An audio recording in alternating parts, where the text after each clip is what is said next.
بسم الله الرحمن الرحيم الحمد لله رب العالمين وصلى الله وسلم وبارك على نبينا محمد وعلى آله وصحبه أجمعين اللهم لا علم لنا إلا ما علمتنا فعلمنا ما ينفعنا وانفعنا بما علمتنا وزدنا علما يا كريم.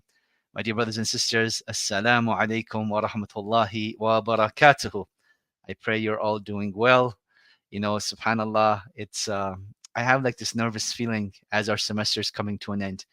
So in terms of class, we have 2 more classes after this.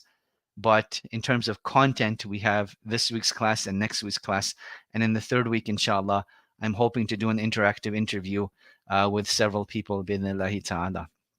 So that being said, we have at best 3 more sessions together.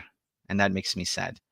But let me tell you what makes me really, really happy. Alhamdulillah, this week, I was able to meet Khalid in Michigan. I get so happy when I see Islamic finance students. So if I ever am in your city and you happen to come to the event, please do come and give salams. It would be an honor and pleasure to meet you in person, bidhnillahi ta'ala.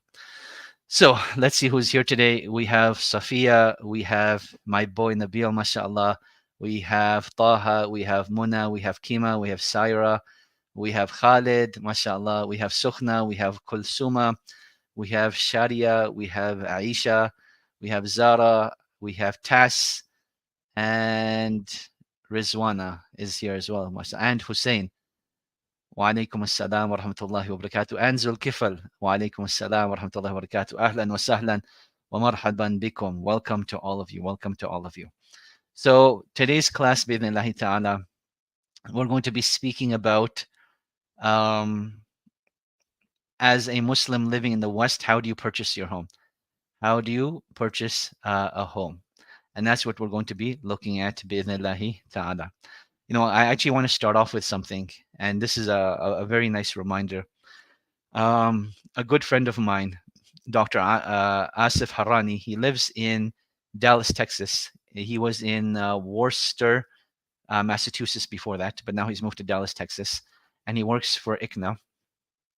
And he was able to meet with Dr. Hatem Al-Haj. Dr. Hatem Al-Haj, one of the leading doctors in the United States of America, medically and Islamically.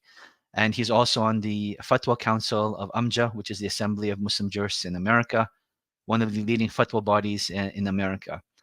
And in his conversation with Dr. Hatem, he shared a very, very nice benefit, where Dr. Hatem mentioned that when you're teaching people online, understand that not everyone is from a non-Muslim country. So what you're teaching them may not actually be applicable to them. And I want to be very, very cognizant of this, that I know some of you may be outside of Canada and the United States and may have other opportunities to you. So what I do want to say is this, that today's session in particular, and next week's session when we're talking about investments, make sure that there aren't better alternatives there for you, right? What I'm saying is based upon the information that I have and based upon the situation of Muslims living in North America. So I think that's a very good disclaimer. Number 2 is last week I had shared a video with you by Mr. Humphreys, and he spoke about the 8.71% rule. If you have had a chance to watch this video, can you please type 1? If you have had a chance to watch this video, can you please type 1? And just for the record, this is the video that I'm referring to.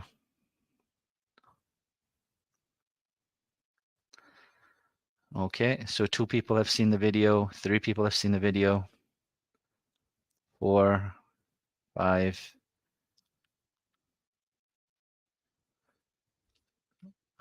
It seems that a few of you have not had a chance to see the video.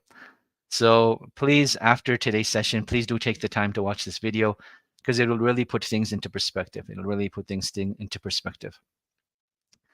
So what we want to look at, bi'idhnillahi ta'ala, is when you are purchasing your home, regardless of if it is an Islamic mortgage or a conventional mortgage, is it better for you financially to rent, or is it better for you to buy?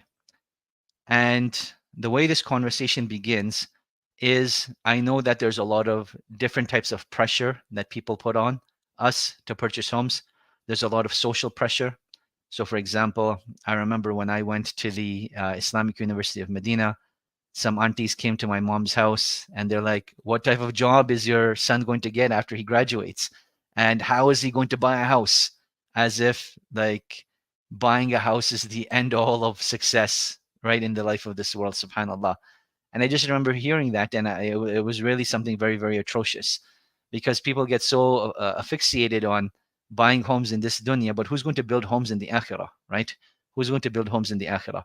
And I'm hoping that, inshallah, you'll remind me at the end of today's session about how we can build homes in the akhirah, bidhnillahi ta'ala. But then it actually comes down to a financial decision of when is it actually better for you to buy and when is it actually better for you to rent.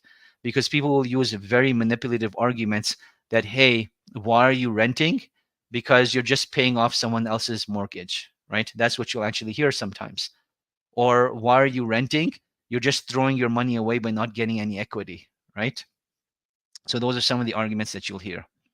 So what we want to look at is it a fair assessment to compare rent payments to compare mortgage payments, whether Islamic or conventional? And the answer to that is that in order to compare apple to apples and oranges to oranges, what we need to look at is what we would pay for rent on one side versus what are the irrecoverable costs of a mortgage on the other side. And the irrecoverable costs on the other side consist of three things. They consist of three things. Number one, property tax. Number two, maintenance. And number three, opportunity costs and costs of capital. Opportunity costs and costs of capital. So if you live in the United States of America, the average property tax in the United States of America is 1.1%. 1.1%. So that is how much you have to pay on a yearly basis for owning your home. This will go to your municipal tax, usually at the city level at that time. So that's the first thing you're looking at. Number two is the maintenance costs, meaning in order to maintain your house, how much is it going to cost you? On average, it will cost you 1% of the value of the house. 1% of the value of the house. Then number three, the opportunity cost and the cost of capital comes down to, on average, about 6.6%. 6.6%. How did we actually get to those numbers? Let us take a look. So in the example of you purchasing a home for $500,000, most companies will require that you make a 20% down payment. So 20% down payment comes down to $100,000. $100,000. With this $100,000, what you are looking at is how much of a return are you getting by purchasing your home per year, which is on average going to be about 2%. And then how much of a return are you missing out on by not investing this money in the stock market? By not investing this money in the stock market. And on average, the S&P 500, it did about 7%. So you take the two away from one another, and that is where you get approximately, I think it was like 5% or so, or 4.5%. I can't remember the exact numbers. Mr. Humphreys, explains that in detail. Then number two is, what is the actual cost of your debt? What is the actual cost of your debt? So right now, if you were to take an Islamic mortgage, whether with UIF or with guidance, on average, you're looking at about 7.7%. 7.7%, give or take. That's how much you are being charged. So you're losing out on investing your $100,000. And then in order to borrow the $400,000, you're paying about 7.7%. Mr. Humphreys, he just uses a round number of 7% because that's how much the conventional mortgage was at that time. At that time. So altogether, you are losing about 8.71%. So 1.11 for the property tax, 1% for the maintenance, and then the cost of capital comes out to roughly at 6.6%. For our perspective, it's actually slightly higher than that. It is slightly higher than that. And then you divide the numbers all together. You take your rent payment, and then that same house, if you were to buy it, how much would the mortgage payments be? If the rent payment is higher, then it is better for you to purchase your home. If the mortgage payment is higher, it is better for you to rent your home. Now, I'm not totally sure what the situation is in all cities of the United States because it is just so vast. But what I can say is in most major cities in Canada, Montreal, Toronto, Vancouver, Calgary, Edmonton, Ottawa, in the vast majority of these places, it is actually better to rent right now than is to buy. It is actually better to rent right now than is to buy, purely from a financial perspective. Purely from a financial perspective. So now that you understand how the finances work, and please make sure you watch that video if you haven't watched that video, it'll give you a lot of clarity. Let us move on to the fatwa of the European Fiqh Council. The fatwa of the European Fiqh Council. And what they stated is that purchasing a home is a necessity for Muslims living in the West. Purchasing a home is a necessity for Muslims living in the West. And as long as Sharia-compliant financing has not become mainstream, it is allowed and permitted for Muslims living in the West to purchase their first home that they are going to be residing in with a conventional mortgage from a bank, with a conventional mortgage from the bank. Now, they also, remember, so these are a couple of things you need to understand. Number one, Sharia-compliant financing shouldn't become mainstream. Number two, this is their first home. Number three, this is the home that they will be residing in. This is the home that they will be residing in. So these are like the three main conditions. Then the subtext of this is that you should also try your best to save up as much money as you can in advance. Number two, try to borrow money interest-free as much as you can. And then number four, number three, try to work, try to save.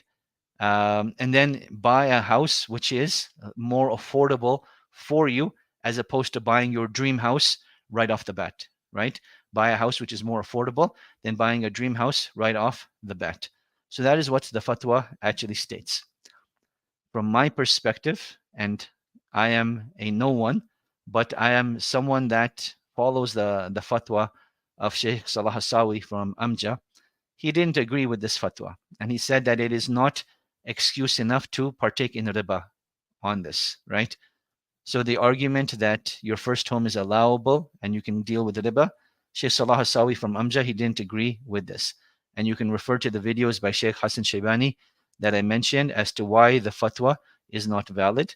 And I'll share that with you in the chat group as well. Right now, let me just quickly get it.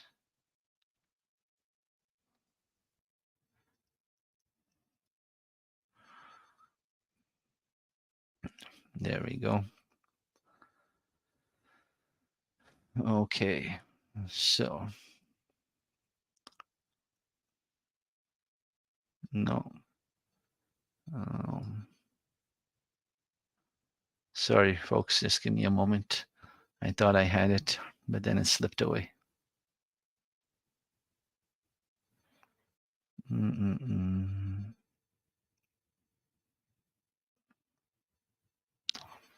Okay, here we go.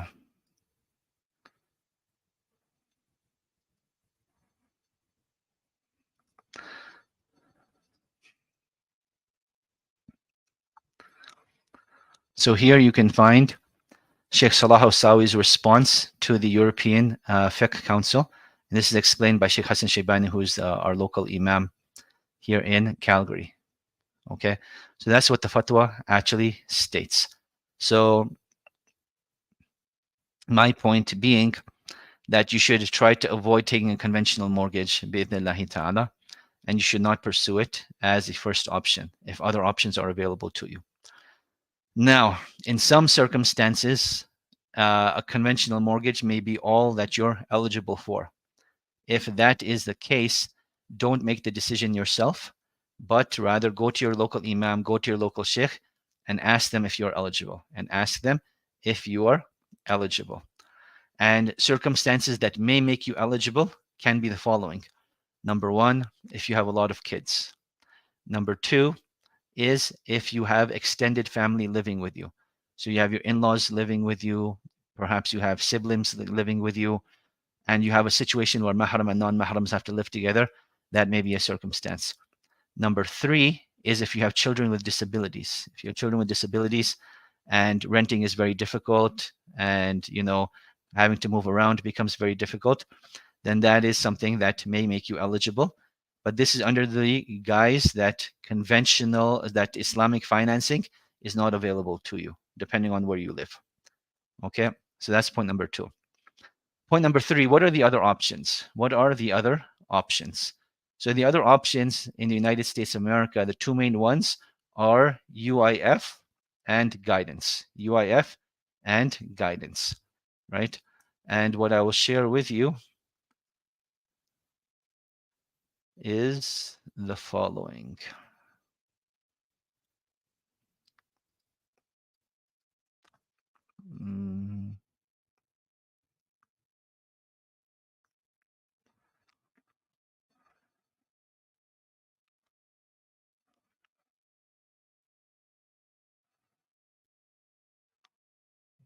So I will share the following two links, and this is applicable to those of you that live in the United States of America. Residential guidance is considered an Islamic mortgage, or a Sharia-compliant mortgage, as they say.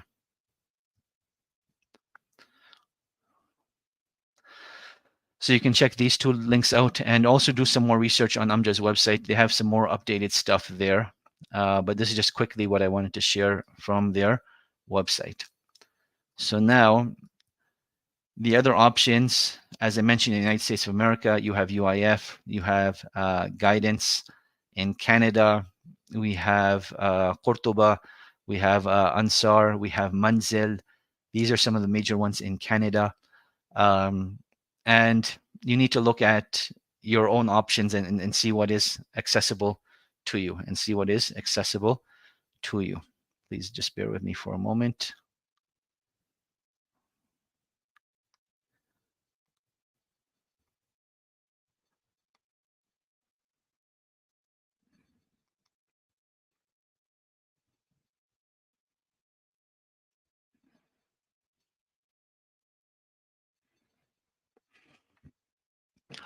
I forgot my water today, so I had to message my family. I'm like, hey, can someone bring me some water, please?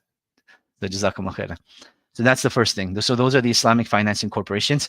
And I'm going to address some of the things in point number 4. Okay.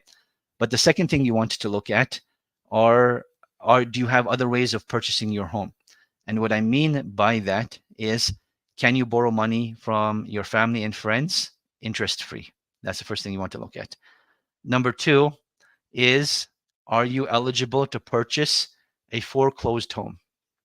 So a foreclosed home, what I'm referring to, is not one that has been foreclosed by the police department or by the fire department or by any other department, but this is a home that has been foreclosed by the bank itself, And a foreclosed home can become Islamic and is actually much cheaper for you than other homes. So this is often when people default on their mortgage payments, the bank repossesses the home, and it becomes burdensome on the bank to keep the house. So what they want to do is sell the house as quickly as possible to anyone that's willing to take it. And they usually fly like hotcakes, right? So real estate agents, whenever they see a foreclosed home, they want to buy it right away because it is majorly discounted, sometimes up to 50%. So you can get like a $700,000 home for like $350,000. And then what ends up happening over here, and this is where it's very important to understand the contract. where in a conventional mortgage, you're going to have the buyer, you will have the creditor who's lending you the money, and then you will have the seller.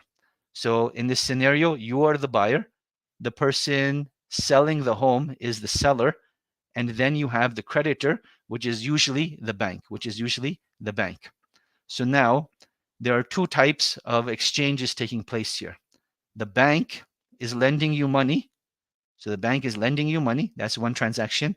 And then number two is the seller is selling you the house, and you have to pay them the value of the house. That's a simplified version of what is happening over here.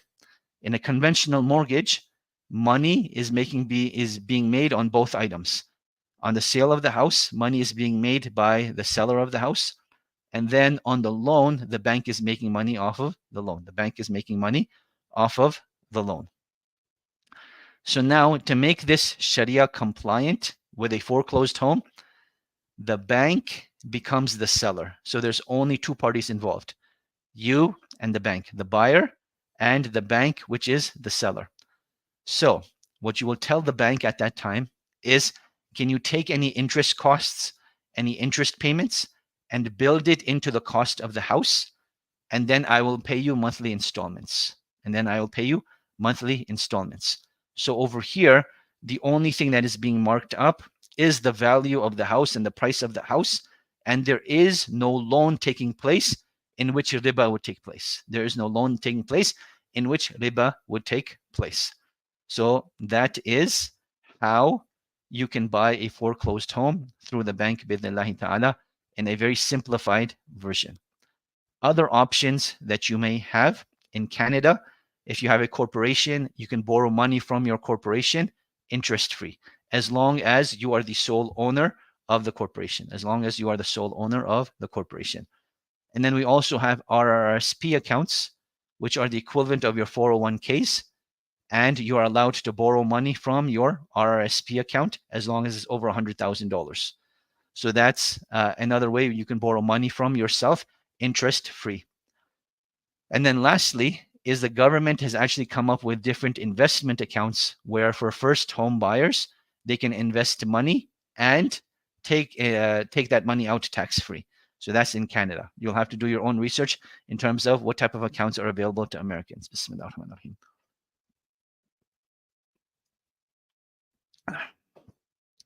Okay, so that's in terms of other options to look at. Now we get to point number 4. What to look out for.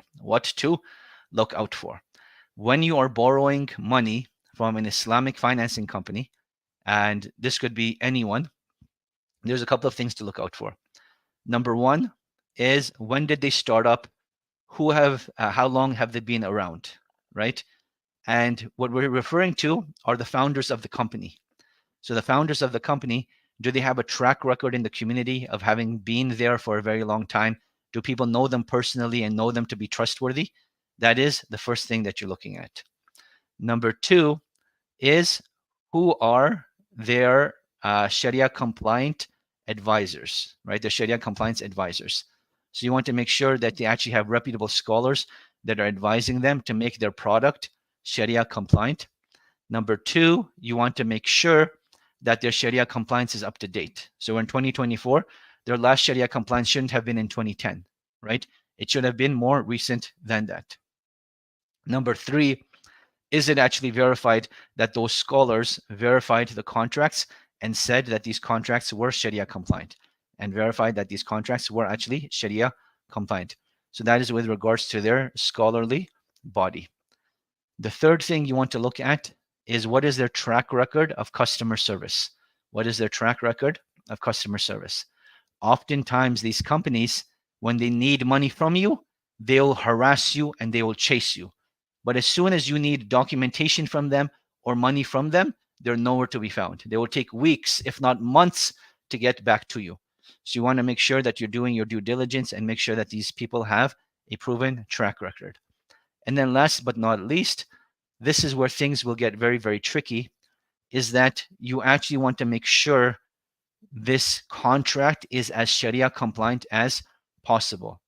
What does that mean?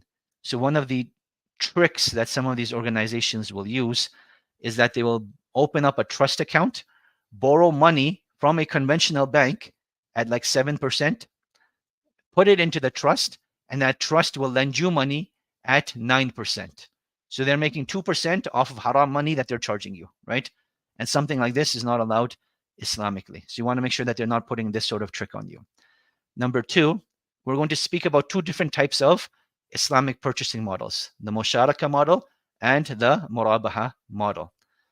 When we speak about the Musharaka model, this is joint ownership between you and the Islamic financing company.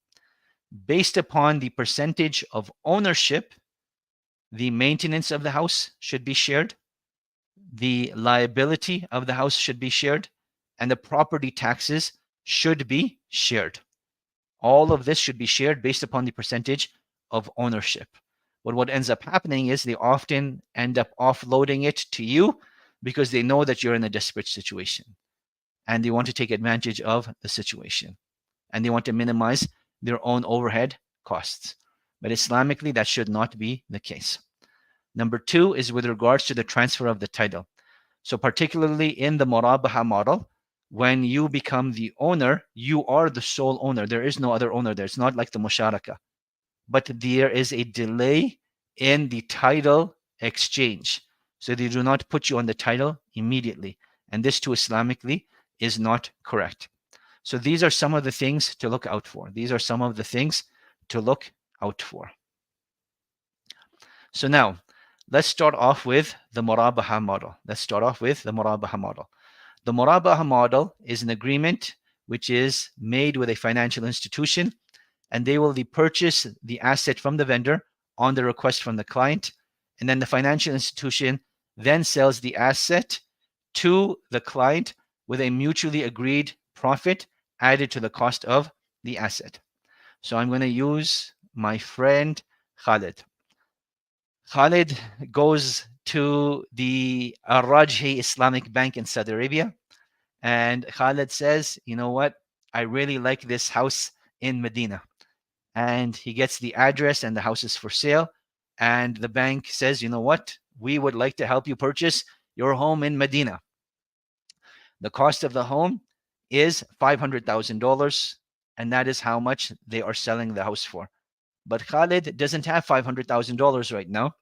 So he tells the bank, can we come to a Morabaha agreement where you purchase the house for me, and over a period of, let's say, 10 years, to keep the math simple, inshallah,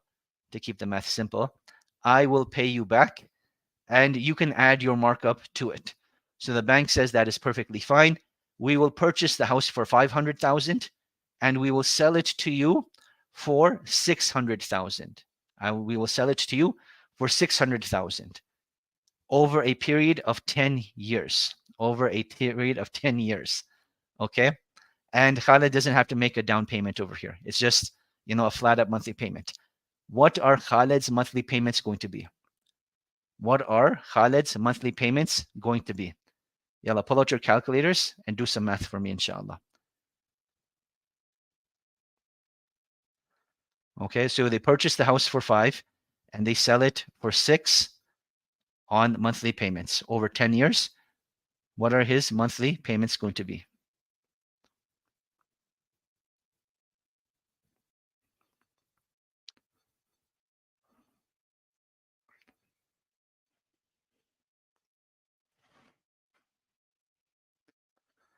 Sukhna, good job. You got the answer before everyone else.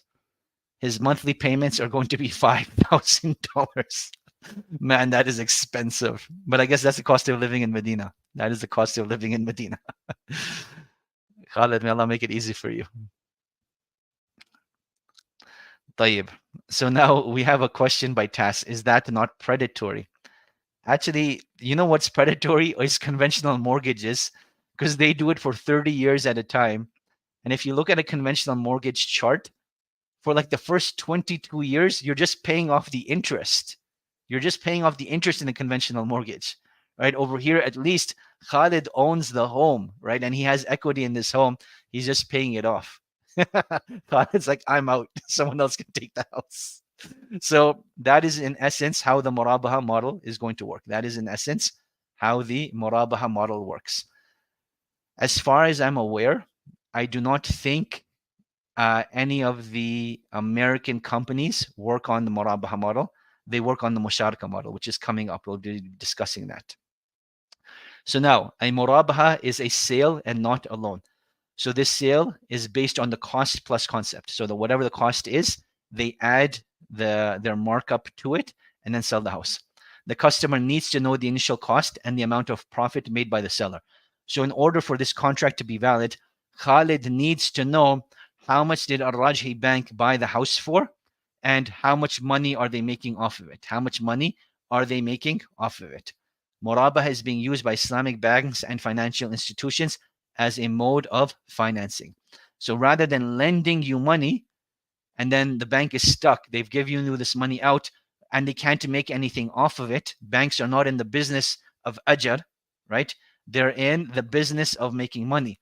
So rather than charging you interest, they're making money off of a commodity. And this is the biggest distinction, where in Islamic financing, profit is made off of a commodity, whereas in conventional financing, they have no problem in making money a commodity.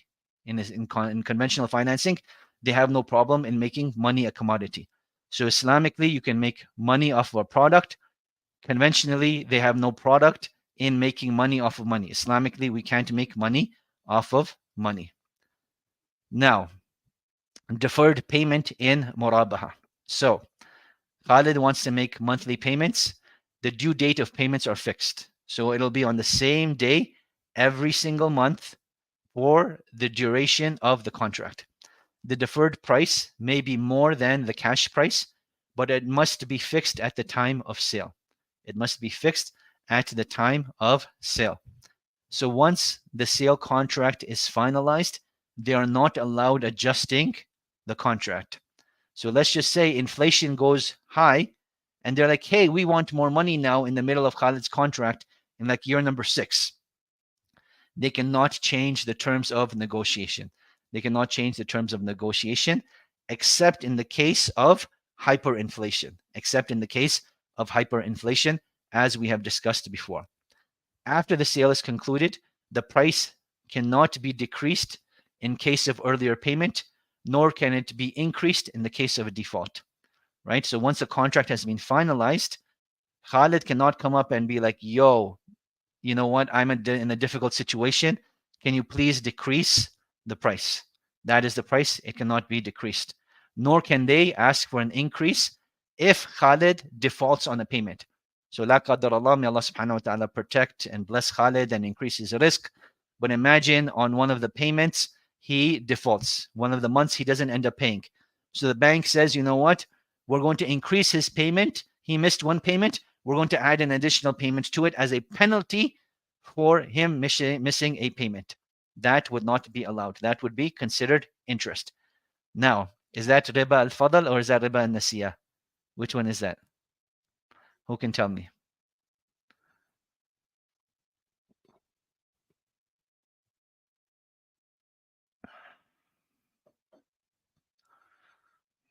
Nasiyah. Ahsant, Khalid. So yeah, that would be a form of riba nasiyah. To secure his payments, the seller is allowed to ask for a actually that shouldn't be there. It should be collateral. So please correct this in your slides. Where on point number 4, where it says to secure his payments, the seller is allowed to ask for a collateral or a lien as a security after the ownership of the property is transferred to the buyer. So a collateral can be either something valuable that Khalid has. So Khalid, you know, mashallah, tabarakallah, pure baller status. He has one of those, what's that watch company called? Patek Philippe or Philippe Patek or something like that. They're like $500,000 watches. Khalid's like, you can hold on to my watch until I've paid off the house. So that can be an example. Or number 2 is the fact that Khalid gets a guarantor. So Khalid's like, you know what? I have this really good friend, Nabil, that lives in New York. Mashallah, tabarakallah. He's a baller there as well. And Nabil can be my guarantor that, you know what, if I default, Nabil will cover my parents, my payments. Or number three, is that they can put a lien on other properties that Khalid has. So if Khalid has other properties or other assets, a lien is basically if he defaults on his payments, the bank can take ownership, sell those properties, take what they are owed, and then give the rest to Khalid, and then give the rest to Khalid. So let's just say this house in Medina is actually Khalid's like third house or fourth house. And the bank will say, we will put a lien on one of your other houses that is worth $750,000. If you default on your payments and you don't pay us, we will sell your house, take what we are owed, and give you the rest, right? So that would be a lien. And then last point, it is not permissible to deprive the buyer the ownership of the property or the commodity. So once the contract has been finalized, the title transfer has to be immediately. The title transfer has to be immediately. It cannot be delayed, right? So in the Morabaha contract, the title has to be transferred to the buyer automatically and immediately, and it should not be delayed. It should not be delayed. The stages of a Morabaha contract. So the client applies for a Morabaha with the financial institution. The financial institution approves. Then number two is that is number 1 and 2. Then number 3, the client chooses the house which they want to buy. So then they point it out. Number 4, the financial institution secures the funds to purchase the house, and the ownership of the house is now under the financial institute. So they've purchased the home. Number 5, both the financial institution and the client make an agreement of sale, which includes a monthly payment plan and the payment of the deposit. The price of the property is fixed, hence no refinancing is allowed. No refinancing will be allowed. So these are the stages that will take place in the Morabaha. Number 6, possession and ownership of the home are transferred to the client. Note, some housing companies do not transfer the ownership of the house. Instead, a Morabaha contract is registered on title as buyer's interest caveat to secure the rights of the client. So this is basically legal jargon for those living in the West, because there actually is in some states an issue if you transfer the title immediately. So basically, they'll just do it on paper, but they won't register it, and they'll leave this with a lawyer who is not going to cheat the buyer. Like, they have no vested interest in cheating anyone. So this will remain with the lawyer until the payments are made, and this will secure the rights of the client. Number 7, the financial institution will place a lien on the property to secure the rights, or take collateral, or get a guarantor. And then number 8, after the Morabaha payments are completed, the mortgage charge is removed, and the client is in possession of a clear title, meaning that there will be no lien on the title, right? Or the other assets that the individual has, or the guarantor will also be removed. So all of those things will take place. So that is the Morabaha model. And before we do questions, I want to explain the Musharaka model as well, because people may be mixing up the two. So I think once you understand both of them, then inshallah you'll have a better idea in this situation, inshallah. Bismillah. So Musharaka is an Arabic word which means sharing. It is a joint enterprise in which all the partners share the profit and the loss. Diminishing Musharaka, it is a type of partnership where one partner gradually purchases the shares of the other partner. So let me explain this model now. So in this model, Nabil's like, Khalid bought a house in Medina, and you know what? I really want to be close to Khalid, but there's no more houses left in Medina, so now I have to purchase a house in Mecca. So Nabil comes to Al-Rajhi Bank and says, I would like to purchase a house in Mecca, and we're going to use the diminishing Musharaka model. So let us understand the difference between a Musharaka and a diminishing Musharaka and how it would work. So in a Musharaka, right, in a joint partnership, Nabil and Al-Rajhi Bank, they both identify a house, and this house is worth $500,000. Okay. Nabil, he says, I have $100,000 right now, and I don't have $400,000. So the bank, Al Rajhi Bank says, don't worry, you can put your 100,000, we will put our 400,000, and we will purchase the house. And we will have equal ownership with regards to the amount of money that we put in. So now, my question for you, wonderful people, what percentage of the house does Nabil own? And what percentage of the house does the bank own?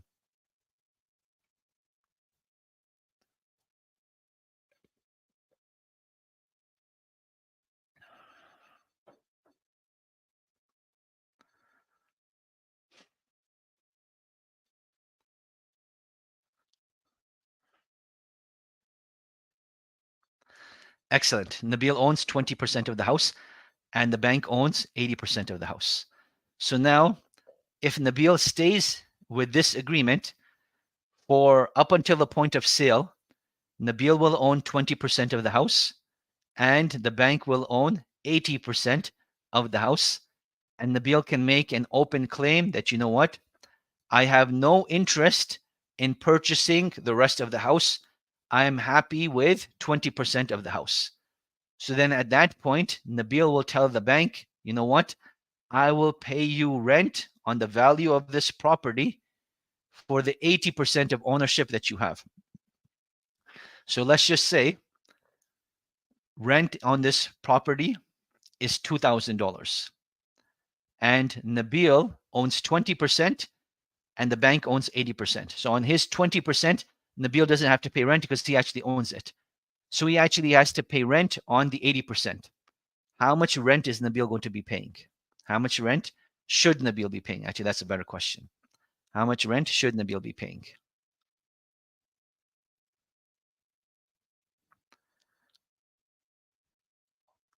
$1,600. Excellent. Excellent. So that is how much he should be paying. So that is how the Musharaka model works.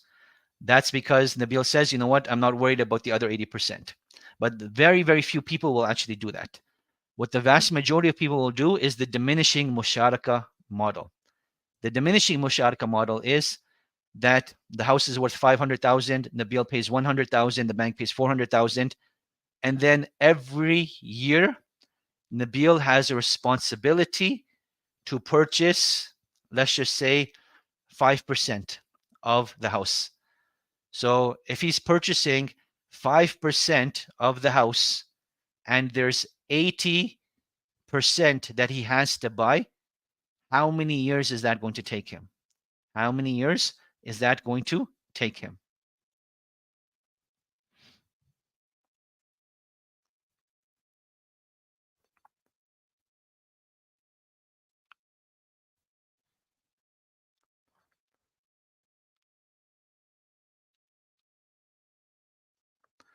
So to purchase 50% of the house will take 10 years. So that's 50%. And then he has to purchase an additional 30%, right? So if he's doing 5% every year, 16 years, exactly. It'll take 16 years for him to purchase the rest of the house if he's purchasing purchasing 5% every year. If he's purchasing 5% every year. Okay. So now what we're going to be looking at is the next component of this. How are we going to decide how much money Nabil is going to pay the bank? There are two things that Nabil will be doing. Number one is that in order to purchase the shares, Nabil has to pay the purchase amount. So if we're doing 5%, every year, we want to figure out what is 5% of 400,000. So we do 400,000 times 5%, 20,000. So Nabil basically is going to be paying 20,000. Let me just make sure this is right. So 400,000 times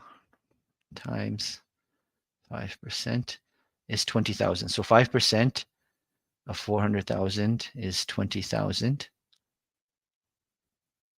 Okay. Yeah, so that's fine. So Nabil has to pay 20,000 extra every year in order to purchase 5% of the house, to purchase 5% of the house. Now, because Nabil is going to be living inside of the house, he also has to pay the rent. He also has to pay the rent. And as we said, his rent will roughly be $1,600 for the first year. $1,600 for the first month, actually. Because in the second month, or actually, no, this is going to be yearly. So per year. So the first year, Nabil's payments are going to be $1,600 per month, which comes out to, so if you do $1,600 times 12, 19,200 plus the 20,000.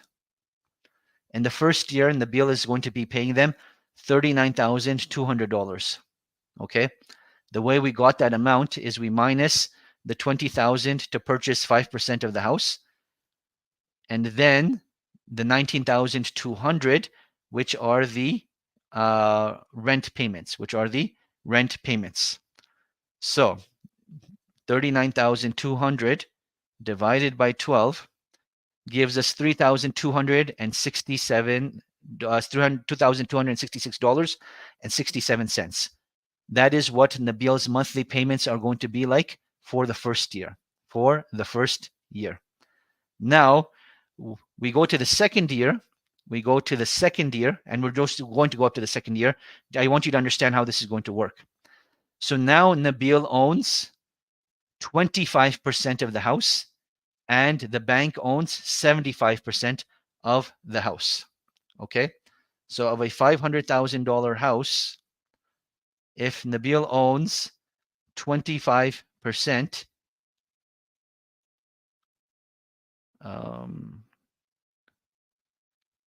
his equity is 125,000, and the bank's equity is 375,000. The bank's equity is 375,000. Okay? So that means his percentage of ownership has increased. Therefore, his rent should decrease. So if we were to calculate his rent payments, it is going to be 375,000 divided by, did we say 10 years, I think? We said he was going to purchase this house over 10 years, right? I'm pretty sure it was 10. So divided by 10, divided by 12. No, that doesn't work. I think it was 20 years. Who can remind me? Did we say he was going to get this house in 10 years or 20 years?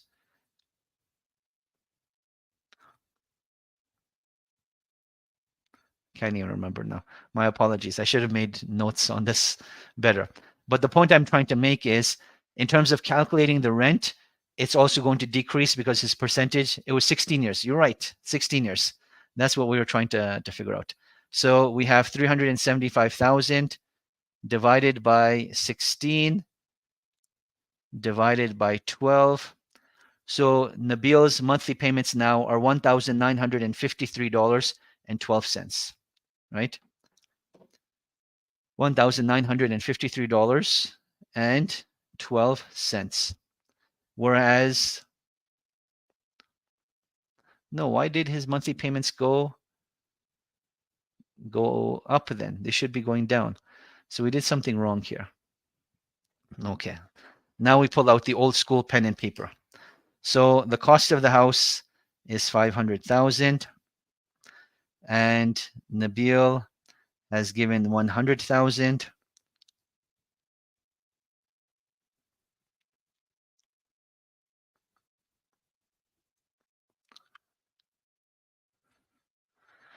So the bank has 80%, Nabil has 20%. So if Nabil was to purchase this 400,000 over 20 years. Man, my mind is not working today. The first time I used 10 years. Oh man, this is bad. Okay, so we're going to start over again, folks. Let's do this correctly. So Nabil's buying the house for $500,000. He's putting in 100,000. So Nabil owns 20%. The bank owns 80%. And in paying off this 80%, he's going to be purchasing 5% every year. So he's going to be purchasing the home over 16 years. Okay, 16 years. So that's what's actually happening. So initially, when we said 400,000 divided by 16 divided by 16 divided by 12, 400,000 divided by 16 divided by 12 is 2,083. Oh, sorry, 400,000. Yeah. So 2,083 equals 5% purchase per month.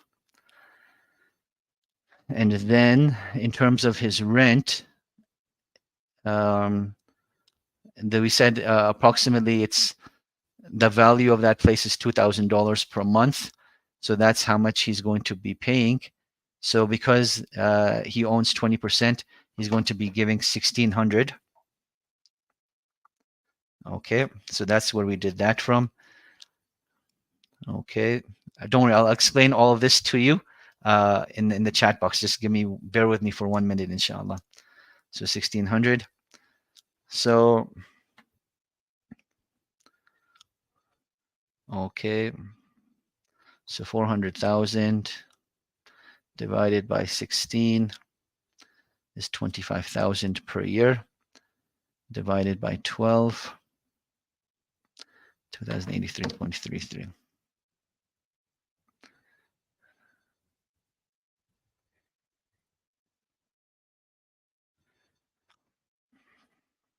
Okay, perfect. So in year one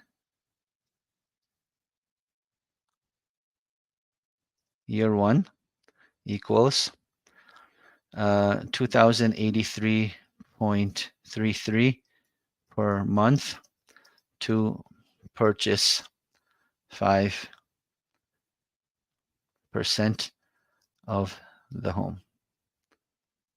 Okay.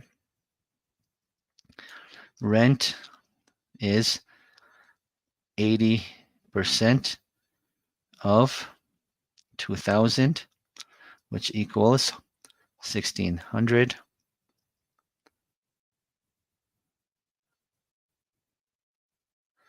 So total monthly payment is 3,683.33. Okay, so this is what's happening in year one. In year two, what is going to happen is because Nabil owns 25% of it, the cost of the share price is going to be the same, which is 2,833.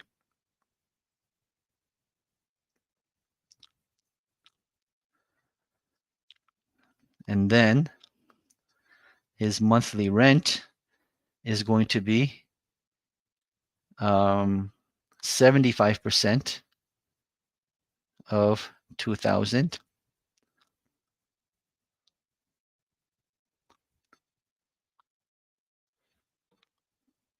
which is 1,500.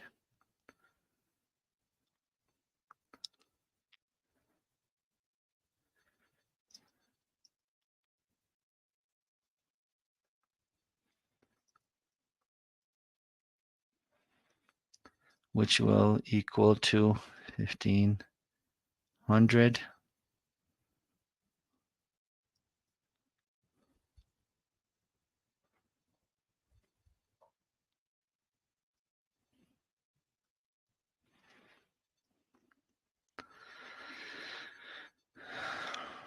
Which will make his monthly payments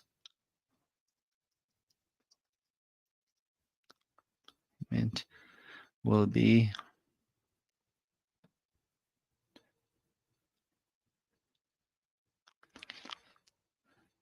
3,583. Okay, so this is what happens in year 2. Okay, so year 1, when Nabil purchased the home, it's $2,833 per month to purchase 5% of the home, and then his rent is going to be 80% of 2,000, which is the market value of that home, which is 1,600, for a total monthly payment of 3,683. In year 2, because Nabil has now purchased 5% of the home, his monthly his 5% purchase remains the same because it is on the value of the house, which is, and plus 75% of 2,000, which is the market value, and he's paying rent on 75% of the property, which is $1,500, which is a monthly payment of 3,583 and 33. Okay, so now I'm going to jump to year number 20, or actually year number 19. Year number 19, just the year before he finishes. Okay, in year 19, you're going to have 2083.33, 2083.33 plus 95% of 2,000.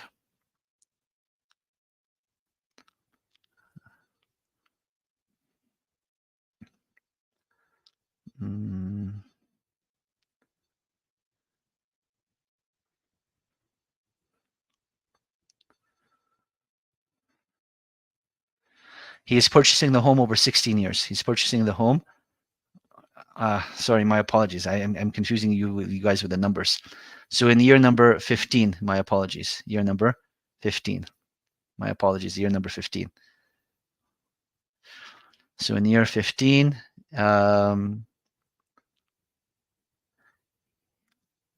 he's going to have 75% in year 15. If he's doing 5% per year, he will have 95% of the home, right? So 208. So 2,000 minus 5%. Okay, so then in year 15,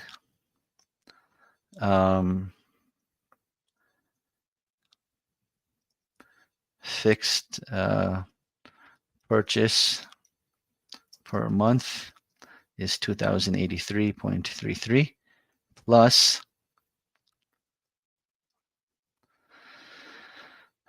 95% of 2,000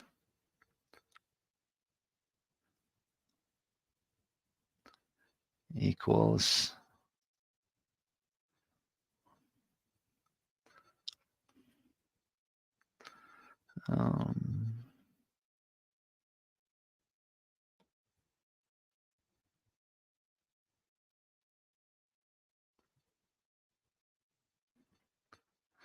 okay.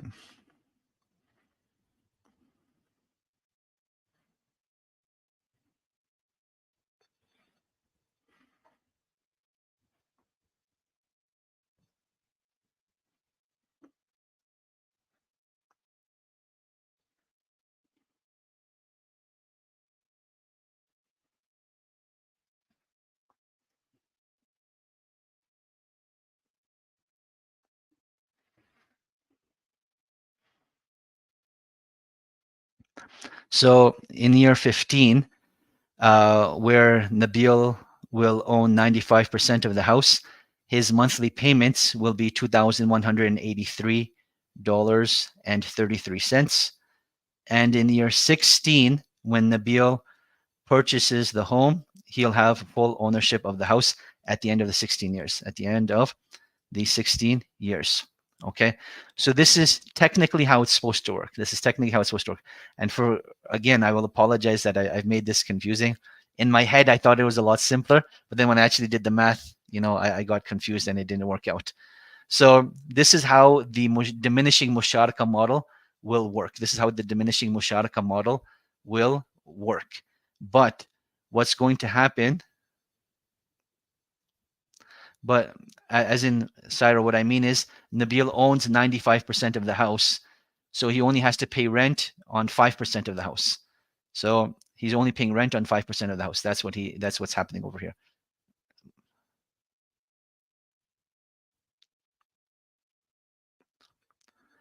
So now this is how it's supposed to work in an ideal situation. But what's going to happen is they have to adjust for inflation. That's the first thing that they need to do. And then the way they do that is they're going to reevaluate the price of the house every 5, 10, 15, 20, and 25 years in most cases. Or in some cases, they'll do every 10 years. So in year 10, they reevaluate the price of the house. Year 20, they reevaluate the price of the house. And then based upon that, the fluctuation in the price of the house will change the amount of monthly ownership you need to pay to buy percentages, as well as the rent that you're going to pay, because now the price has gone up. So Hussein, that is what we're accounting for, is that the rates that you see increase is that they're adjusting for inflation and a change in the price of the value of the house.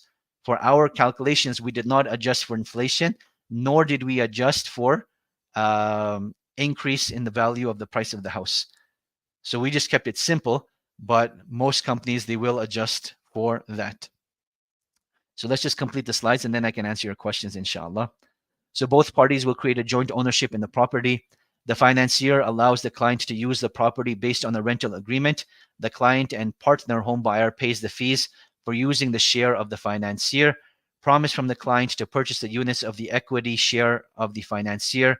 Actual purchase of the units at different stages. So that 5 shouldn't be there. Adjustment of rental fees according to the remaining share of the financier in the property. Over the course of the plan, the home buyer purchases all of the ownership stake and becomes the sole owner of the property. This arrangement includes 3 agreements. Number 1, which is a partnership of sharing profits and liabilities. So remember, if the house gets sold based upon the percentage of ownership, that is how much profit you get or how much you will potentially lose. But also in terms of property tax, in terms of maintenance of the house, and depending on the country that you live in, you may actually need to get insurance. All of that should be shared based upon the percentage of ownership. Number 2, there will be a contract of sale. So as you're purchasing percentages from the financier and the majority shareholder, there will be a sale over there as well. And then number 3, there will be a rental agreement, which is based upon your percentage of ownership. The remaining amount that you do not own, you have to pay rent for using. You have to pay rent for using. So these are the 3 agreements that will be taking place in the diminishing musharaka. Profit is based upon the agreement of the different parties, but loss is always subject to the ratio of investment. So, Tierno, I'll answer your question at the end, inshallah. Profit is based upon the agreement of the different parties. So you are allowed to, if the house is to be sold, you are allowed to negotiate who gets what percentage. But, sorry, if the house is sold, you are allowed to negotiate what percentage of profit each party gets. But if there is a loss on the property, then the loss on the property cannot be arranged. It is something that you have to do based upon the ratio of investment. Musharaka does not include a fixed rate of return. The return in Musharaka is based on the actual profit earned by the joint venture.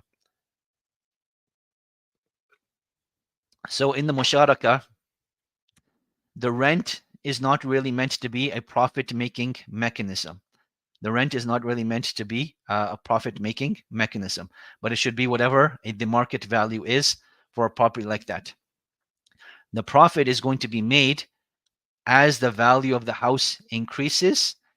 Then the percentage of ownership, uh, like the amount that he has to pay to purchase a percentage of ownership will increase, right? And that is how the profit is going to be made. That is how the profit is going to be made. Number 3, it is not permissible to stipulate that one partner must guarantee the value of the equity shares of the other partner, right? So if two people are in this contract together, they are not responsible for the other person's property taxes, the other person's things. They have to do that themselves. They have to do that themselves.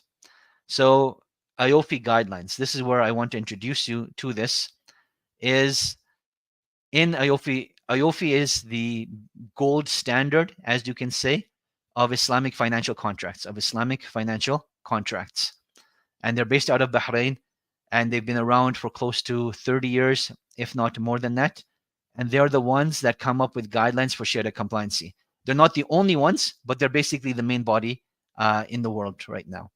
And they state the following: it is not permitted to stipulate that one partner should bear all the cost of insurance or maintenance on the ground that he will eventually own the subject matter of the partnership. So remember, a lot of these companies, they will force you to pay all of the maintenance and pay all of the insurance because eventually you will own it one day, and they say that you're currently benefiting from it.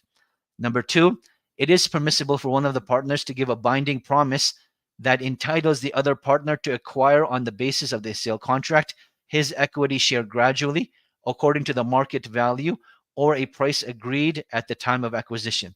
However, it is not permitted to stipulate that the equity share be acquired at their original or face value.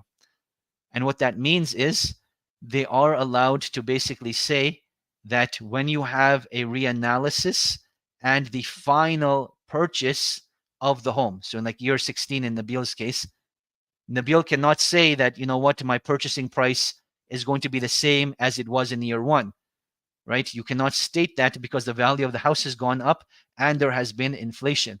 So whatever they agree upon, so in Nabil's case, I'm assuming they would probably reevaluate the value of the house every 5 years, right? So they'll be evaluated 3 times, and based upon that, the cost of purchasing percentages will go up. And Nabil cannot argue that it should be as it was in year 1. So now the contract of sale, it has to be a real sale that takes place at the end. So the final percentage points need to be real percentages of ownership. A contract of sale should include an offer and an acceptance. So each time they're purchasing shares, you should make an offer and there should be an acceptance. And likewise in the final sale as well. The most important outcome: the buyer owns the property and the seller owns the price. The seller owns the price. A binding promise from both parties is equivalent to a legal sale. So when they get into the contract, as there's a verbal contract that, you know what, we're going into this together, and this is the equivalent of a sale at that time for purchase. The contract of sale has to be separated from the contract of partnership. So there has to be 3 different contracts: the contract of partnership, then the contract of rent, and then the contract of sale. So there have to be 3 different contracts, and they should not be built in together with one another. They should not be built in together with one another. The rental agreement, it is permissible to combine it with the contract of partnership. Every party has to fulfill his duties. The financier has to pay for the insurance, the maintenance, and the property tax of his own share. The rental fees need to be a fair rental price. The conclusion on the Musharaka: no binding promise from both parties regarding the contract of the sale. Both parties must share the liabilities, meaning the closing costs. Partnership agreement has to be separated from the contract of sale. It is not permissible to agree that one partner shall guarantee the investment of the other partner, and the price of sale should be different than the initial contribution of the financier. There should be no sharing of assumed profit after the client has fully purchased the share of the financier and become the sole owner. So some organizations, they will say, if you sell the same year that you finish your contract with us, we will still get a percentage of the sale. That's not allowed Islamically. Beware of including a third party in the Musharaka, conventional banks or credit unions. So remember, we were talking about a trust that is opened up, and that's what lends you the money. Major red flag. This arrangement has to be different than any other interest-based transaction. Any extra benefit for the lender is a form of riba. Any extra lender for the benefit is a form of riba. And then next week we start the investing in the stock market. Okay, I know I have gone over time, and I will repeat the Musharaka portion next week as well, bidnillahi ta'ala, because I want to do justice and present it properly. But please share your questions and I'll answer them over here, inshallah. So I'm going to ignore the mathematical questions because I'll take ownership of that. I did not present that properly. I was, it completely took me by surprise. In my head, I had it written out and it didn't work out the way that I wanted. So please forgive me for that. Okay. So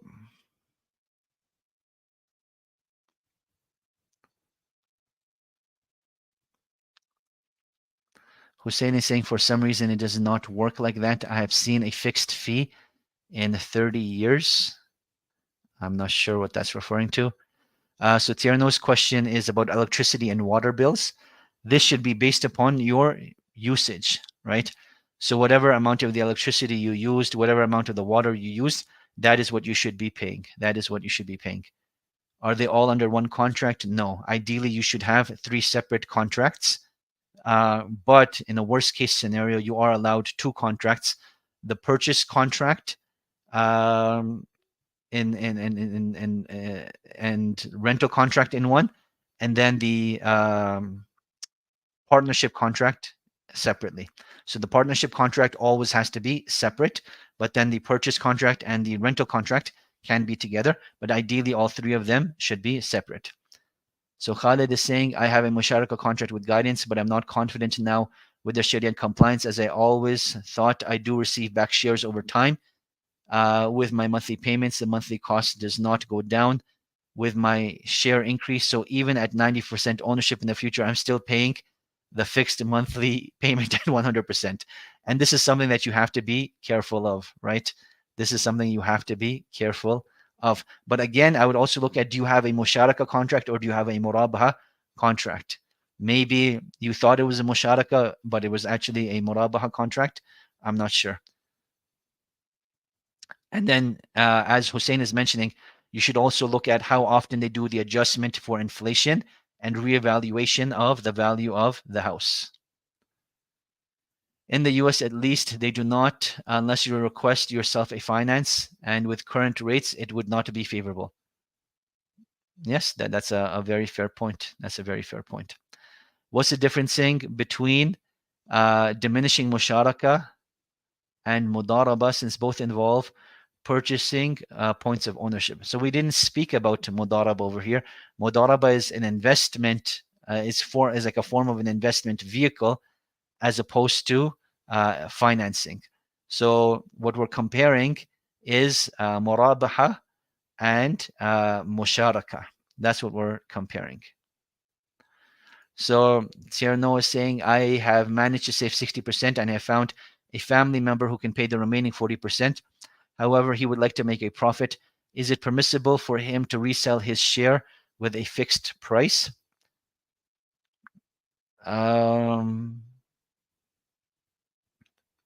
So it actually depends on how you make the agreement, right? And what your agreement actually looks like. So he can't fix the price right now, but he can fix it at a later time, if that makes sense. So when it comes time to make the sale, then he can ask for whatever he wants. But if it's in advance, then it should be based upon the current market value. It should be based upon the current market value. Mudaraba model is much simpler. Not necessarily. Not necessarily. Saira is asking, is next week our last class? No, there are going to be 2 more sessions, but next week is our content class, where we'll be speaking about Musharaka again. And I'll try to prepare some content for Modaraba as well. And then also about halal investing and what that looks like. And then in the last session, I'm actually going to bring in some experts in investing, inshallah, to speak to the class, inshallah. Last week, you said properties acquired by mortgaged and fully paid should be sold and amount should be given in charity. How about the principal amount? I'm not sure what your question is referring to, Safiya. Last week, we didn't speak about property, right? So I'm not sure what you're referring to. Do I have any recommendations for Sharia-compliant banks in Canada? So with regards to Canada, we have the same issues. Like none of them are fully Sharia-compliant. So ideally, if you can purchase the house yourself, that is the best thing to do. And that's why we take, a long-term approach to this, that as you start earning money in your 20s, start putting money aside so that when it comes time to purchase your house, you can buy your house and strategically invest and save and so on and so forth. So that's the best thing to do. But if you're not able to do that and you can't borrow money interest-free, then you have multiple organizations that you need to do your own due diligence on. So there's no such thing as a due diligence-free contract, but you have Manzil, you have Ansar Housing Corporation. Those are the main ones that are out there. And then based upon the province that you live in, Cordoba in Quebec may be an option. In Alberta, by the end of 2024, there should be another credit union that is giving Sharia-compliant loans. So those may be some opportunities. Slightly off topic, but can you sublease property that you don't fully own? If your contract allows you to do so, then you're allowed to do that. So if you have a rental contract and your rental contract allows you to sublease, you're allowed to doing that. That's not a problem. But it has to allow you to do that. Without permission from the owner, you're not allowed to do that. Do you recommend guidance or UIF for NIC? I don't recommend either of them. I recommend that you do your own due diligence and research yourself and see which one is best for you. Sheikh, did you mention that Musharaka contracts are not permissible for a mortgage? I did not mention that at all. I was saying that most institutions aren't fully Sharia compliant. That is correct. I'm sorry, UIF is an Islamic financing corporation in the United States. So people that live in the United States, UIF and guidance are the two main ones in the United States. Does anyone know if we have any other organizations in NYC other than guidance or UIF? I'm not sure. From last week in regard to student loans, does it make a difference whether it is a man or a woman, since men have a financial obligation to provide through working while women technically don't? No, it doesn't, because at the end, the reality is that in order for families to survive, most of them need to become dual income. Wallahu ta'ala alam. And then also with general guidelines, anything that applies to men applies to women unless there's an explicit text that mentions it. Multiple properties acquired on the mortgage are haram and major sin, and what to do about it was my last week question. Right, but I don't understand your question now, Safiya, as to giving in charity, right? So giving in charity is a good thing. If you're able to give in charity the amount that you've paid in riba, that is the best thing that you can do. But if you're unable to do that, then give it as much charity as you can. Give as much charity as you can. How about to get a mortgage and pay it off early? Isn't it less interest? But getting a mortgage in the first place is haram, in my opinion, unless you have a special fatwa for your circumstances. Khalid, wafika barakallah, I completely understand. Elena is saying you are right. The best way is to try and save as much as possible. Exactly. If he does his 40% and fix the price, are we still going to share the liability? Yes, you have to share liability based upon the percentage of ownership, right? So up until it becomes 100%, the liability is shared. What about zero mortgage? I would not advise you to go with zero mortgage. Wallahu ta'ala. Okay, my dear friends, Jazakumullah khairan for your patience. And again, please forgive me for my shortcomings. Thank you so much. Yes, how to build your home in the akhirah. I'll have to save that for next week because we're drastically over time. I will start off next week's session with that, inshallah. How to build your home in the akhirah. Please remind me next week, inshallah. Jazakumullah khairan, folks. Please forgive me once again. سبحانك اللهم وبحمدك أشهد أن لا إله إلا أنت أستغفرك وأتوب إليك والسلام عليكم ورحمة الله وبركاته.